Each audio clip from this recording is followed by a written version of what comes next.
Yes, I'm done. Okay, thank you. So good afternoon, everyone. We have Mr. Peter today as well, and we will talk about fortified wine today. Mr. Peter, you can start if you're ready, sir. Okay, sure. Hi, good afternoon, everyone, and welcome to today's session. Let me just start sharing the screen, and then we can get going. Okay, so let's just get this in the right size. And today we are going to cross from Spain across to Portugal in the fortified wine journey and discovery. Today's topic is Port and Madeira. So we are going to be spending time both mainland Portugal and also one of the Portuguese islands in the Atlantic, Madeira. As we have discussed, the three main production methods for wines include still wines, sparkling, and fortified. And today the focus is on fortified wines, which are produced with arrested fermentation, which practically means that the addition of the grape spirit will stop the fermentation without being complete. Therefore, these wines, Port and Madeira, are sweet fortified wines because they retain a sweetness to it. Our journey will begin in the north of Portugal on the Atlantic coast. So we are pretty much in a very southern wine region again, similarly to Jerez and sherry wines, slightly more northern though. And as you will see it on the map, the wine region is itself located along the Douro River. And it's as the river is meandering from mainland Spain to the Atlantic that the port wine is produced and the grapes are grown on the sloping hills which you see on here. And the name of the wine actually comes from the city of Oporto, which is on the Atlantic coast. So there are two sections to this wine region in production terms, where the grapes are grown and the wines are made up in the Douro Valley, and where the wines are elevated or matured and commercialized down at the Atlantic in the city of Oporto. Let us first have a look at some of the growing conditions. As I mentioned, it's in a southern European. It's a southern European wine region. So the climate is very warm continental in the more inland areas, and dry, and it gets drier and hotter as you go up. The Douro itself, if you look at the map in the bottom right-hand corner of the slide, is often sectioned into three different parts: the so-called Baixa and Cimea Corgo, or Lower and Mid Corgo, and also the Douro Superior, or the Upper Douro, Upper Corgo.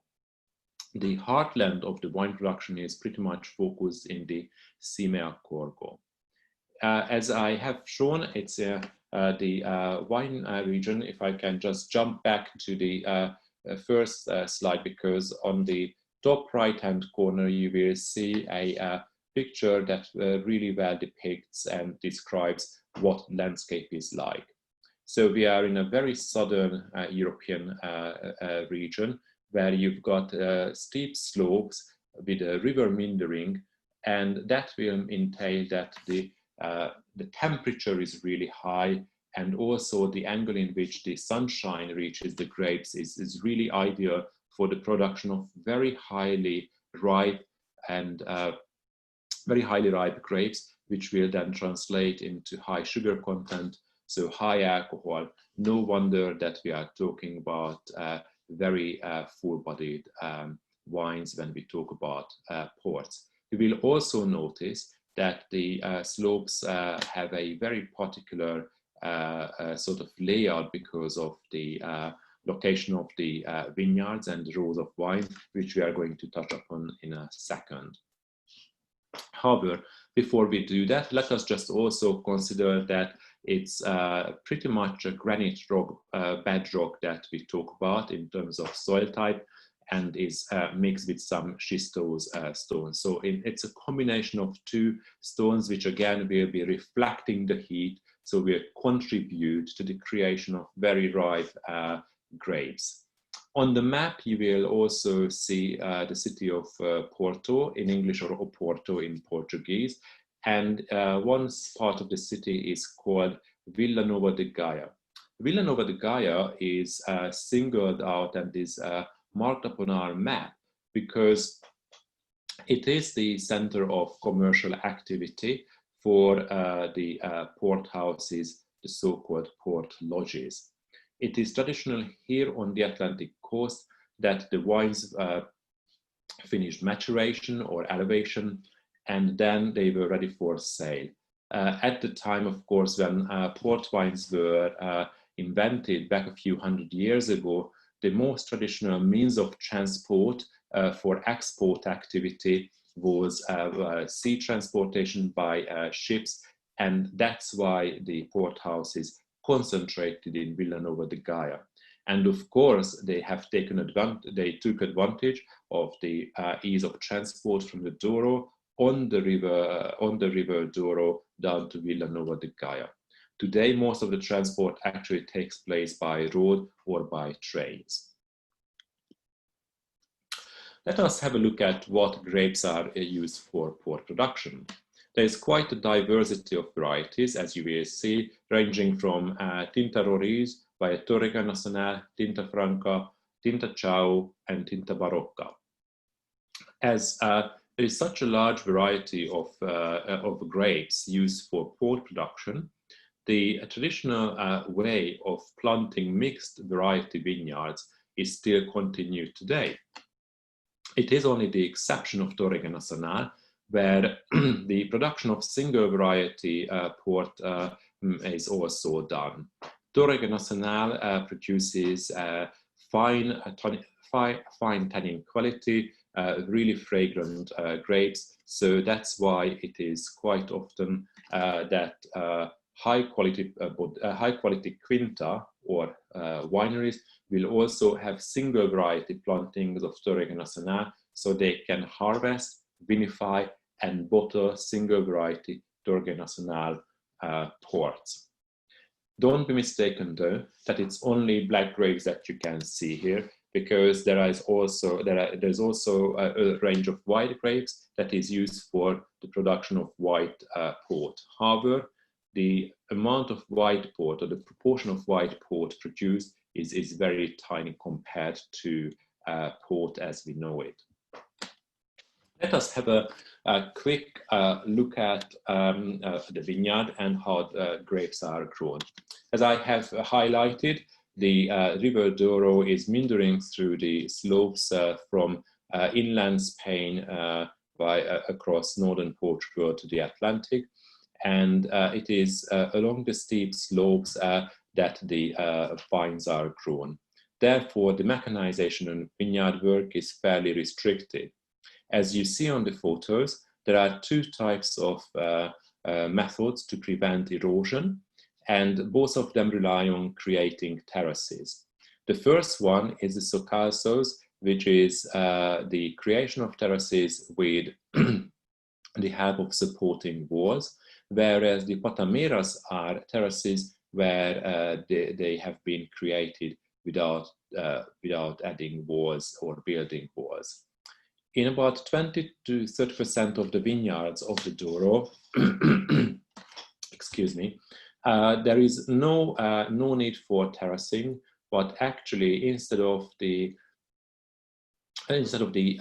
rows of vines following the form of the hills, they are vertical, and this is called Vinhão Alto, where actually the slopes are so gentle that there is no danger of erosion and vertical planting is possible. The vineyards of the Douro are classified according to their quality into various grades, and these range from A to F. Excuse me, my throat is getting a bit dry. The Vineyard classification is not only based on quality and plays a role also in what is called the beneficio. The system of beneficio has been established and is still run by the Port Wine Institute. The Port Wine Institute is the regulatory body of port producers. They set the technical standards as well as they protect the origin and the brand of port. Now, beneficio is the amount of port wine that producers can produce in a given year, and it is based on the grade of the vineyard. And the beneficio changes from year to year. Any wine produced in excess of the beneficio cannot be turned into port wine, but can only be made into still table wine. In terms of winemaking, we are working with very highly ripe grapes for the purpose of producing a sweet fortified drink in the end. So it is no surprise that extraction will be really important. Extraction because port wines were originally meant for being loaded onto ships, sent out to various parts of the world when travel was still quite treacherous and conditions were really harsh on the wine. So what we achieved, what was the aim with the vinification is to create a fortified wine that's going to be stable, but for that we also needed a lot of richness, a lot of content so that it would be able to carry the weight of the added grape spirit as well as to age for a longer period of time. So extraction of color and extraction of tannin as well as all the flavor is very, very important. How can you achieve that? It's very simple and straightforward to imagine. Just simply imagine that you've got a 6 or 10 meter wide, 20-30 meter long swimming pool installed into a fermentation hall, and the swimming pool is about as deep as your waistline. Now, all the grapes are being brought in at harvest time into these basins, which is called lagar. And in these lagars, the crushed berries are collected, as you will see it on the photo as well. Traditionally, to aid the extraction, what would have been done is food treading. Quintas or port wineries are still applying the food treading method. Simply, guys and women get together lined up along the shorter edge of the lagar with arms around each other's shoulders, and they start to march up and down. So that's how they perform food treading. They do this for a few hours, normally some around 2 to 4 hours. And when the winemaker has decided that sufficient extraction has taken place, then the leader of the food treaders shouts out liberdade, which means liberty in Portuguese, and they will be stopping with the food treading. Now, as you may well imagine, this is quite laborsome, quite tiring, and also you will need to have sufficient number of people.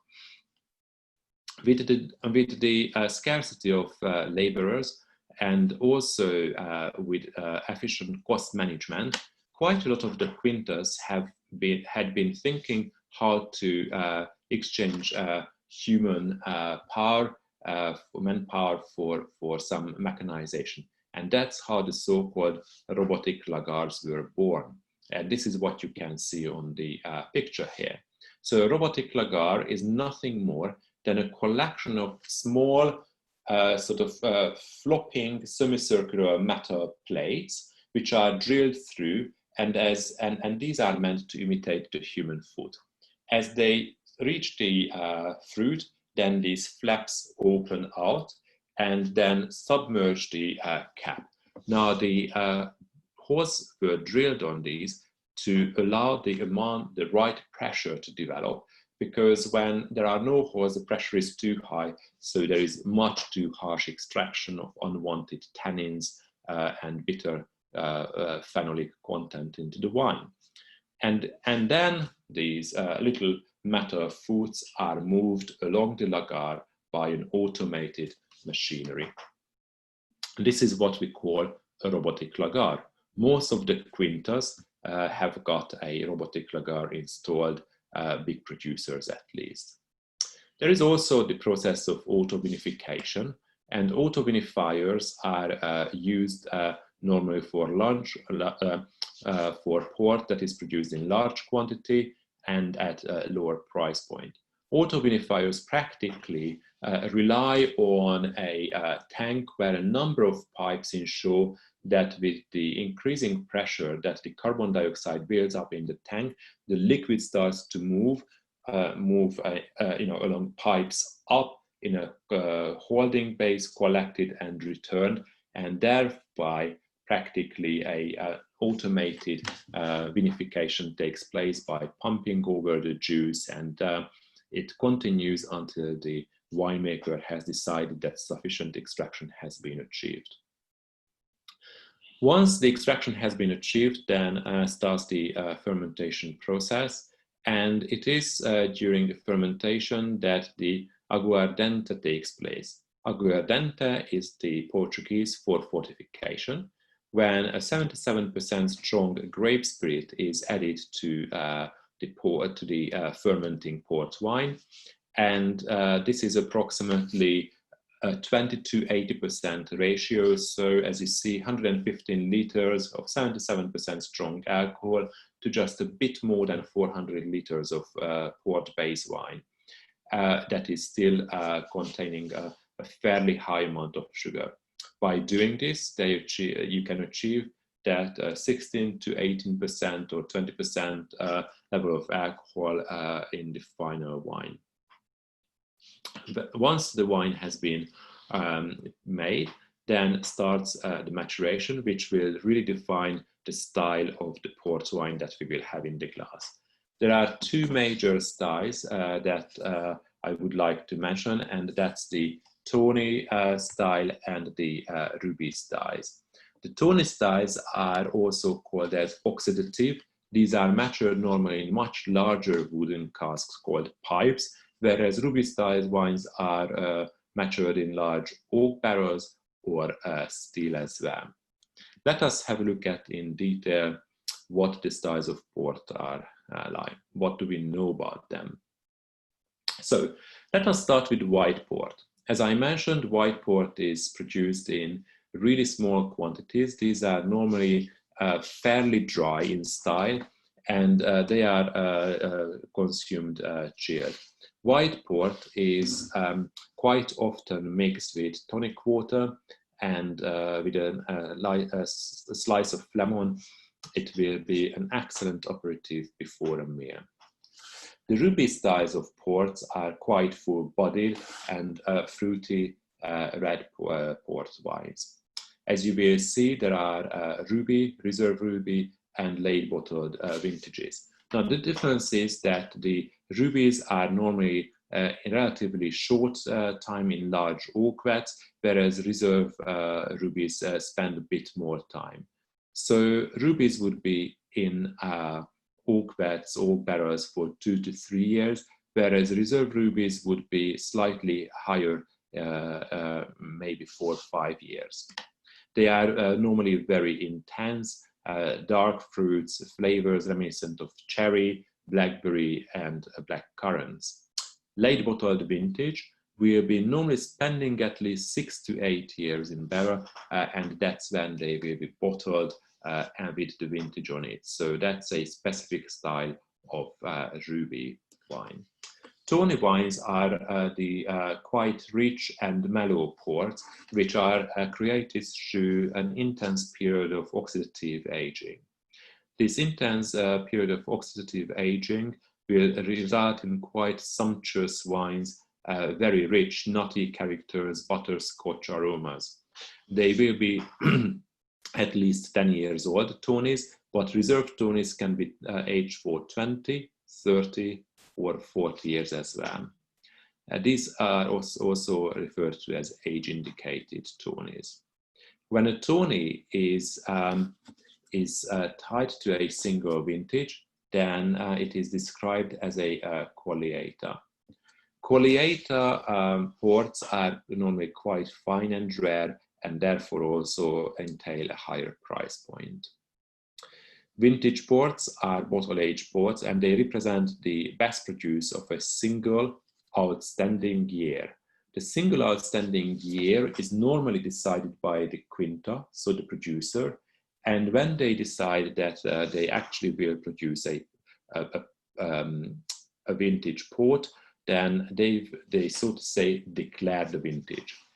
In years when, in those years when many more quintas decide to declare a vintage, that's when we talk about a vintage port year. If it is only one producer, then it is called a single quinta vintage. Just to give you an idea, it's normally about 3, maximum 4 years out of a decade that quintas decide to declare a vintage. So they are normally the finest and best quality ports that we talk about. With this, I would be moving on, and we are jumping across the island of Madeira, which is in the Atlantic and off the coast of North Africa, at the height of Marrakesh, the capital of Morocco. Being located in the middle of the Atlantic, it will have a very specific set of climatic conditions. First of all, let us have a look at the topography of the island. The island is a rock out of the Atlantic Ocean and has a fairly high altitude of about 1,800 meters.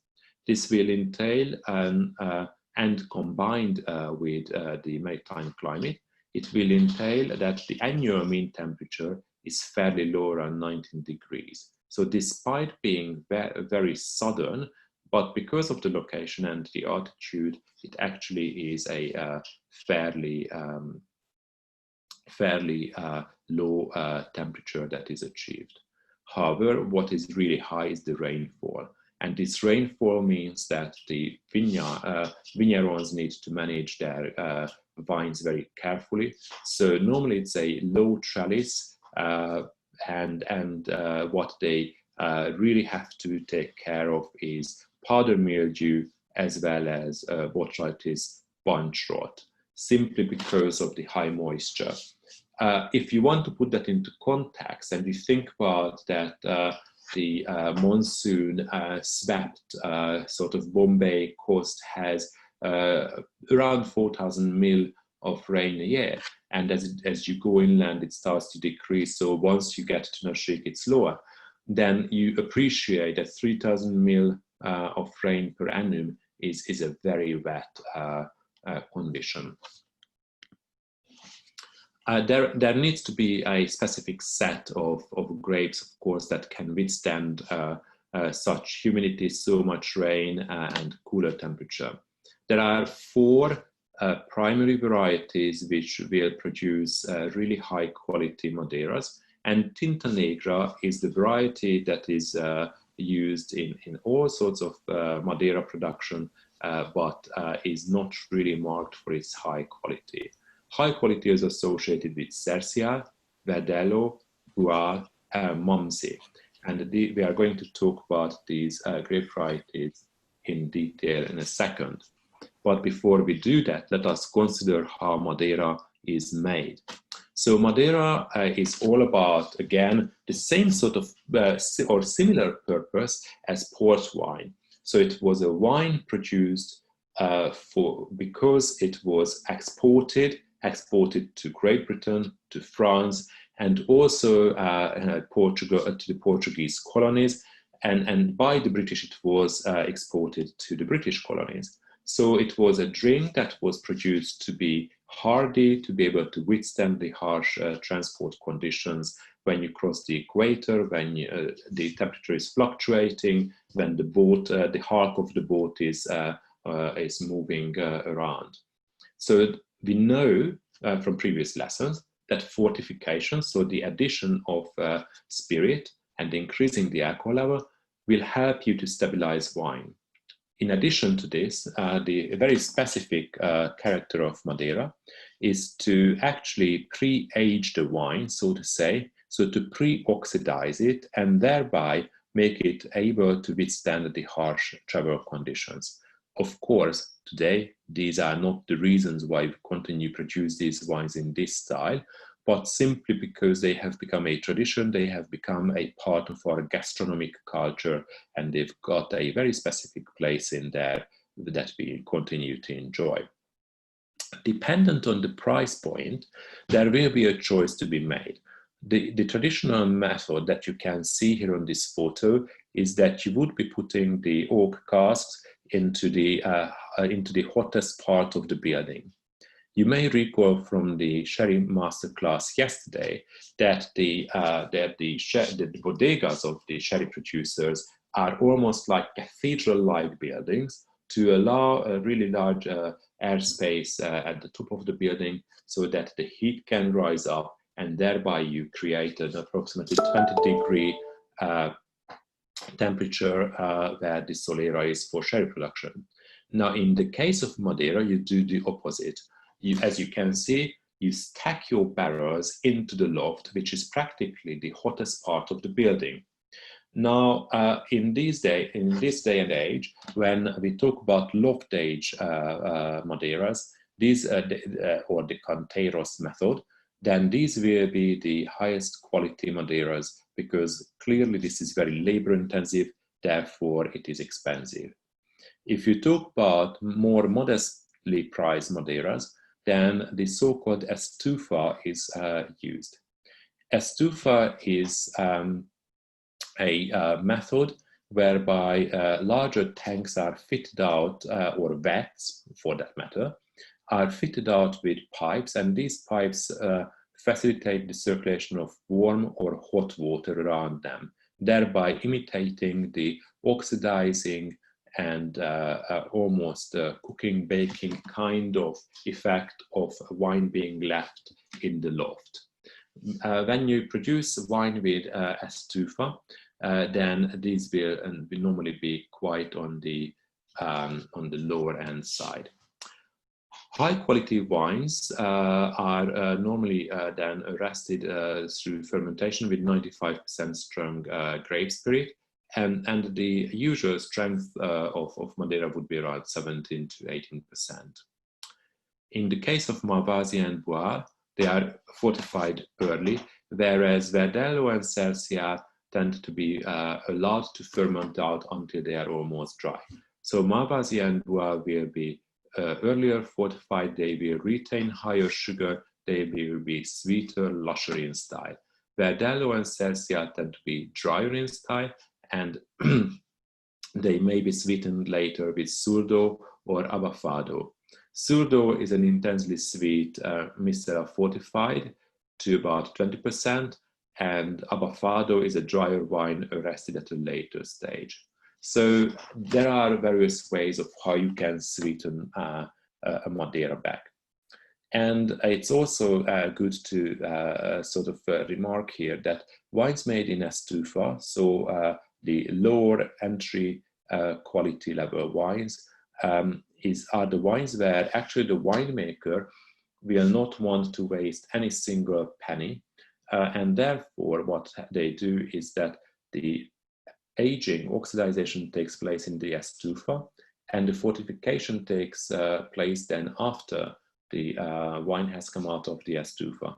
The reason being that if you were to add the spirit when you are actually oxidizing and aging the wine, that would make it decrease the alcoholic content through evaporation, and you would be losing money. So if you're producing a low price product and you need to manage the budget really well, then the last thing you want is that the spirit that you have put in is decreasing. So therefore the fortification will take place later.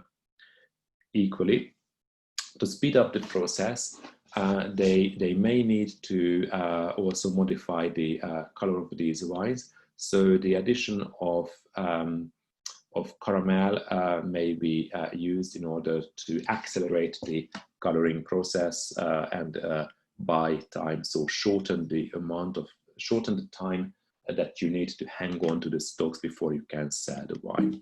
As you see, any lower priced Madeira will be all about the cost-conscious behavior of saving the spirit, speeding up the production time. Let us have a look at the varieties in terms of sweetness levels and style. And I will invite you now for what is a virtual tasting with 4 glasses of Madeira in front of us. I'm afraid it's very, this is the best we can do in a distance and virtual class. So our first glass of wine is on the left-hand side, and that is our Cercial. Cercial will be normally a relatively lower amount of sugar, but nicely nervy, fresh acidity, and a very pungent kind of nutty almond-like aromas. Whereas Verdelho will gather a bit more smoky character whilst retaining that really good tangy acidity and gives a bit more complexity. As I mentioned, Boal and Malvasia will be sweeter. Normally Malvasia will be or Mamsi will be the sweeter from the two. They are more sort of rich, darker in color, much more on the mahogany rather than the orange and dark amber spectrum of the color scale, and they have a rich acidic texture to it, complementing the raisiny character of the flavors. Tinta Negra more is makes wines at entry-level sweet style, so normally it's not one of the noble varieties of Madeira. Noble varieties include our Cercia, Verdelho, Boal, and Mamsi, or Malvasia.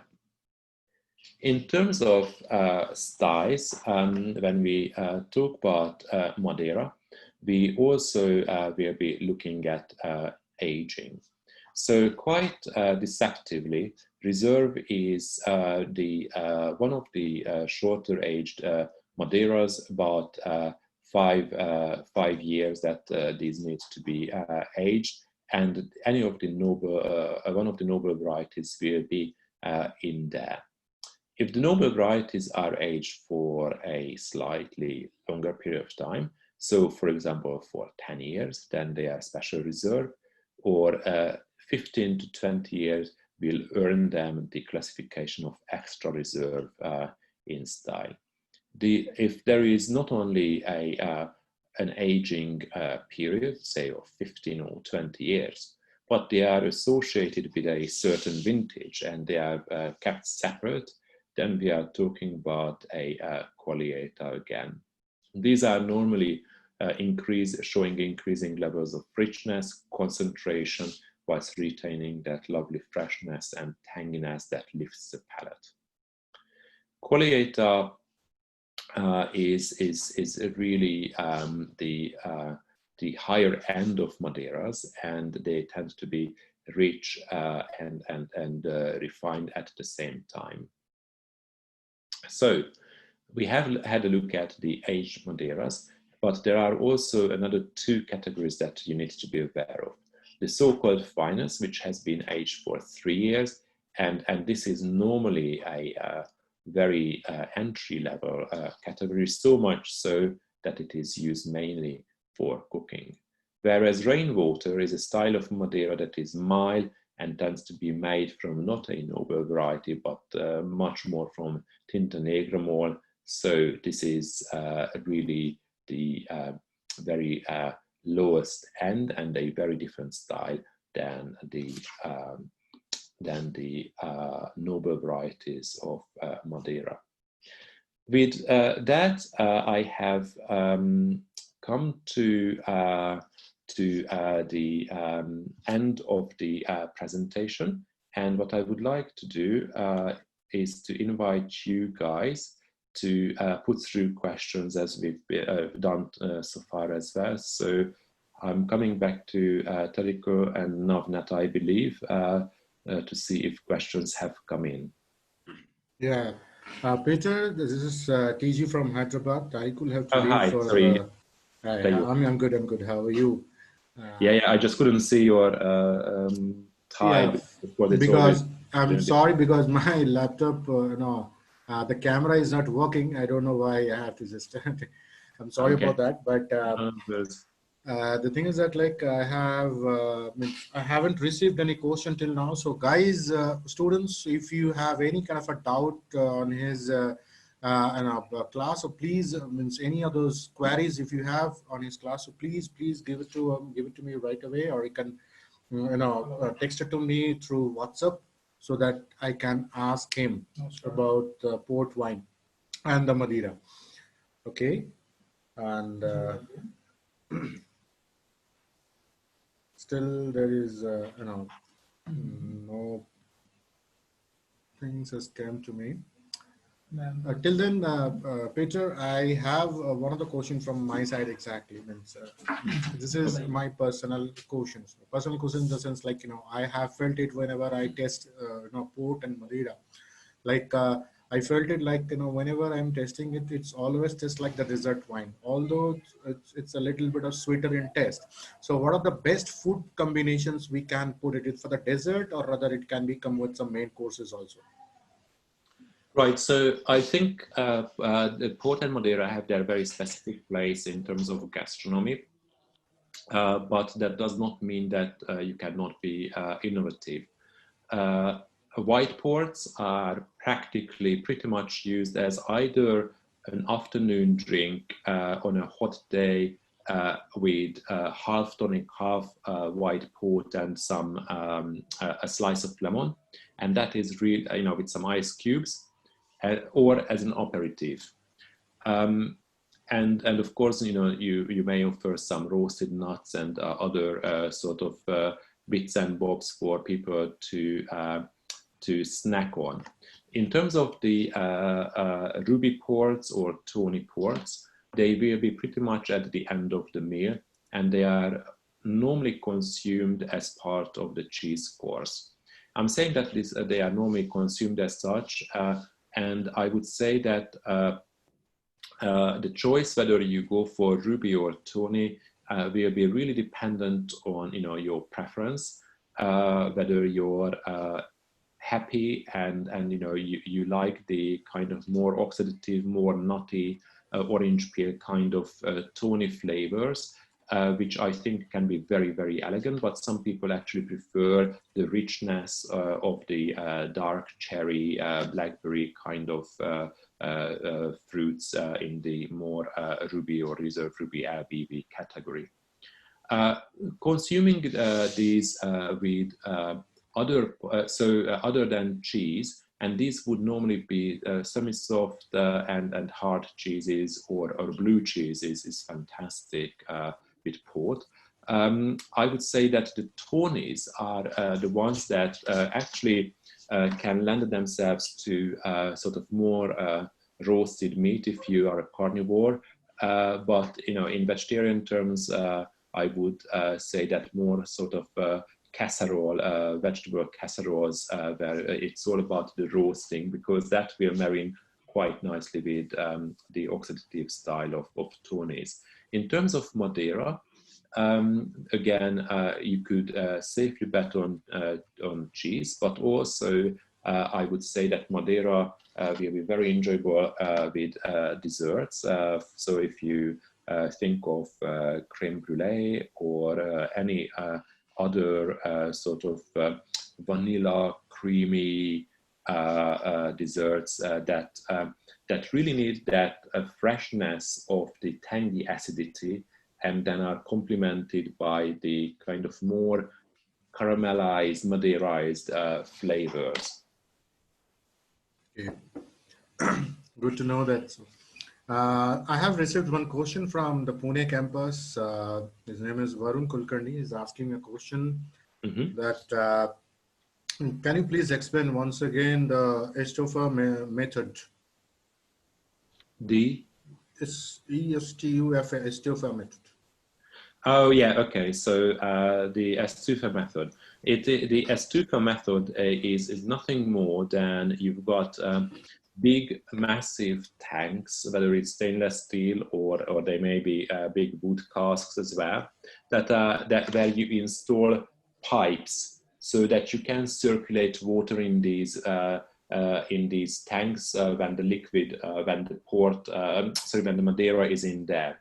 And instead of bringing barrels up into the loft, you imitate the heat by circulating warm and hot water through the pipes, and thereby you oxidize the wine. So this is a large volume, more efficient production than doing with the loft aging.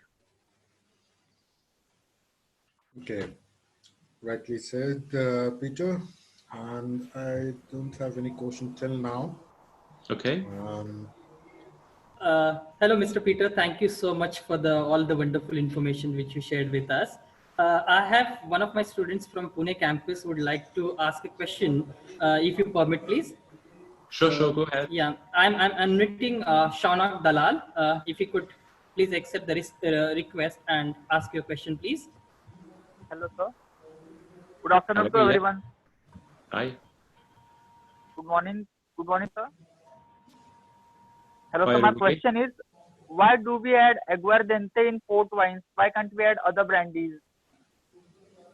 Okay, so it's not a type of port, but it is the expression for the fortification. So the word fortification is aguardiente, and it's grape spirit that is used actually, and the grape spirit is normally bought from France, but they also use Portuguese distilled spirit. It's neutral because you don't want to have anything but the alcohol practically added to it. You don't want flavor or anything, as it's the alcohol content that you want to increase. Great, thank you so much, sir. Hope Shaunak have got the answer. Aman Shinde, one of again a student from Pune campus, would like to ask a question. Aman, if you could please keep your camera on, and I'm unmuting you.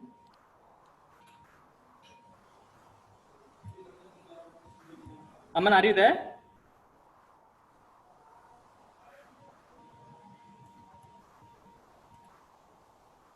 Sir, it's better to take the question in your WhatsApp and ask Peter sir. That will be the better. All right, I think I lost the connection with Aman. Not a problem. Okay. I'll share with you, sir. And over to you, Mr. Banerjee. Yeah, sure. I didn't got any kind of other questions. So Navant, if you have any other questions, you can just ask, or rather you can ask Aman to send, share the questions to me through WhatsApp, so I can ask to Peter.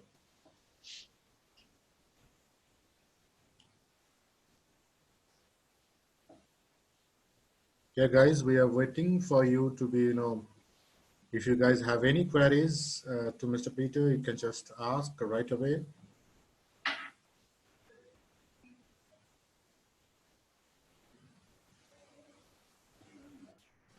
Students are requested to ask put their question in the WhatsApp, which is shared by Mr. Tathagato Banerjee in the chat box. Please put the question over there.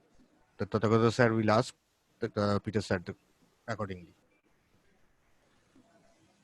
Okay, I have received the questions from Aman Sinde, which is what is the vineyard classification of A and F? Will not be able. Okay, what is the vineyard classification A to F? Right, so the vineyard classification in the Douro for the production of port wine is from grade A to grade F.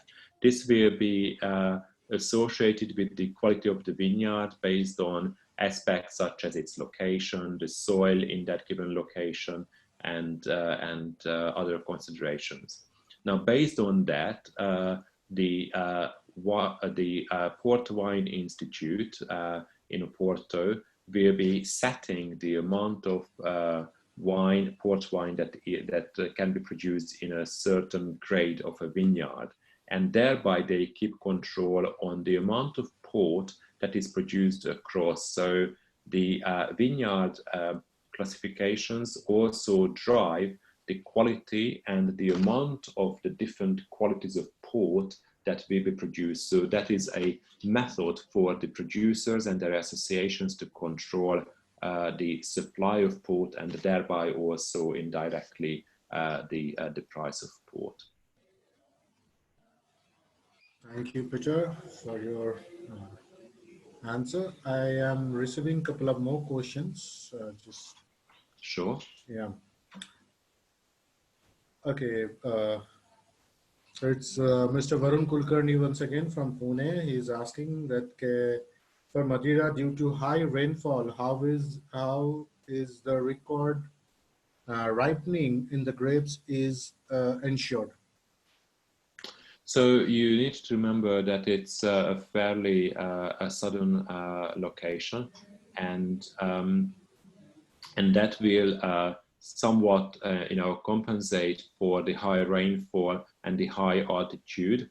But remember that we said that the hallmark for Madeira is tangy, nervy acidity. So the acidity will remain high, and that will have to achieve that balance of the final wine as well. Okay. Thank you, Peter. I have received another question from Mr. Aman Sinde that he's asking, what is the strength of the natural spirit which is used for port wine? Sorry, can you repeat that? What is the strength of natural spirits which is used for port wine? Yeah. Sorry. Okay, that's fine. It's 77% normally that is used in the case of port production. 77% VB percentage, right? Yeah, 77 ABV. Okay. I'm receiving another question. Just hold it. Okay, guys, in the meantime, if you have any queries, please, I have shared my number in the chat box. You can just send me the WhatsApp over there. If you have any questions, I'll ask to Mr. Peter. We have more or less 9 minutes to go.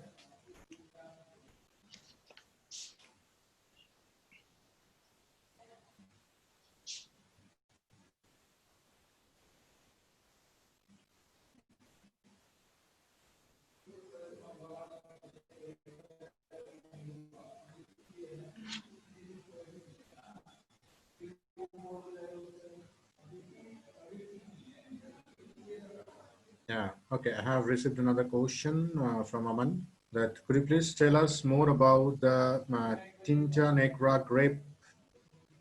I'm sorry about my pronunciation. It has to be Tinta Negra. Negra grape.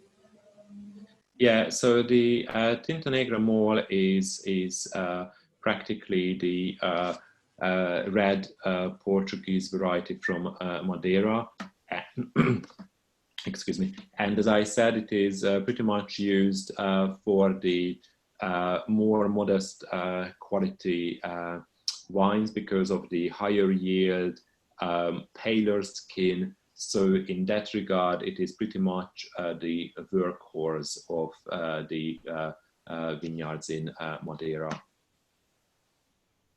Okay. Yeah, guys, I'm waiting. If you have any questions, you can just ask me in my WhatsApp number, so I can ask Mr. Peter. Mr. Navant, if you have any of those leads with the questions, you can ask.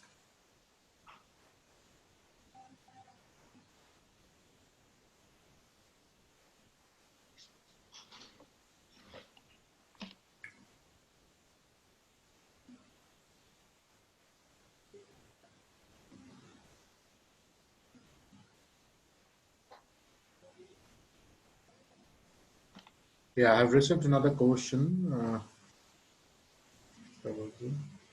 Yeah. Yeah, Mr. Shaunak, Mr. Shaunak is asking that, will you please ask about reductive fermentation and its significance? What about the reductive fermentations?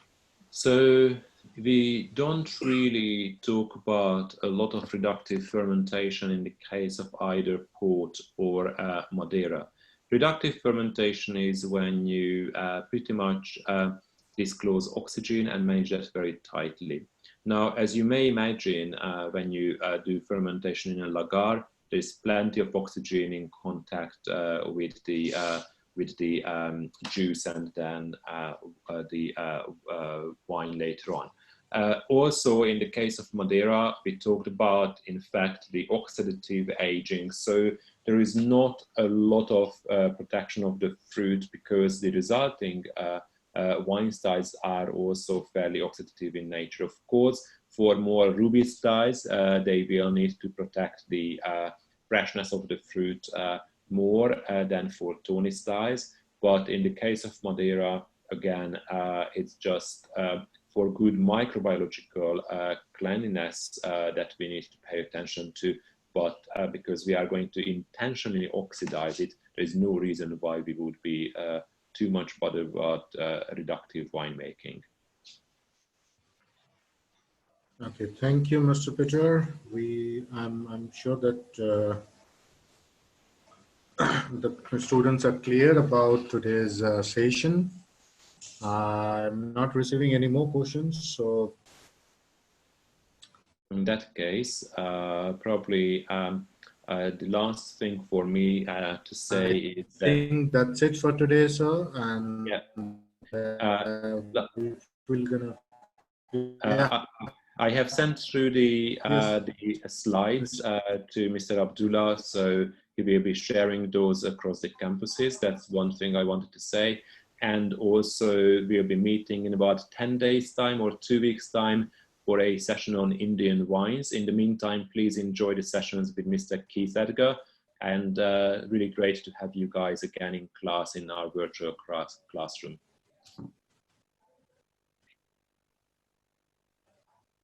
Thank you very much, Peter. Pleasure is all ours. And I have got a message from